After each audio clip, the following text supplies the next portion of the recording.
वादळी वारा आणि पावसानं निवाऱ्याची पडझड, फेजिवडे गावातील 2 घरांचं नुकसान. राधानगरी तालुक्यातील फेजिवडे येथील 2 घरांची वादळी वाऱ्यानं आणि पावसाने पडझड झाली.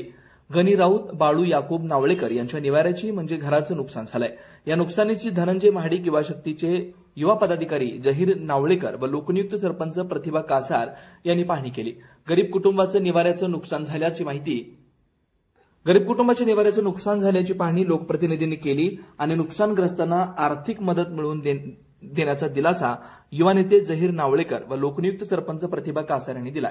या नुकसानीची माहिती नेते मंडळी यांना कळवण्यात येऊन आर्थिक मदत मिळवून देण्याचा तसेच प्रशासनाने याची दखल घेऊन तातडीने पंचनामे करावेत व मदत मिळवून देण्यासाठी प्रयत्न करणार असल्याचं म्हणाले.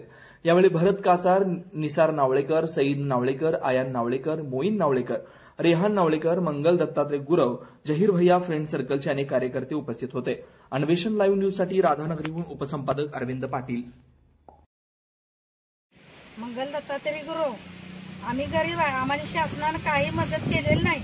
आम्ही इथनं मागे बी भिताड पडलेली दावली पण आम्हाला काही मदत केली नाही. फोटो बिटो काढून दिलं.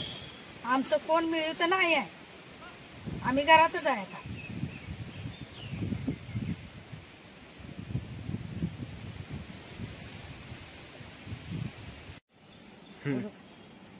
आम्हाला घर पडलंय तरी बी राहायला कोण घर दिना. 4 पगार मी उडकून आलो तरी बी कोणी दिलं नाही. आम्हाला शासनानं घरच दिल्या. जागाच काय आम्हाला दिना शासना चांगली.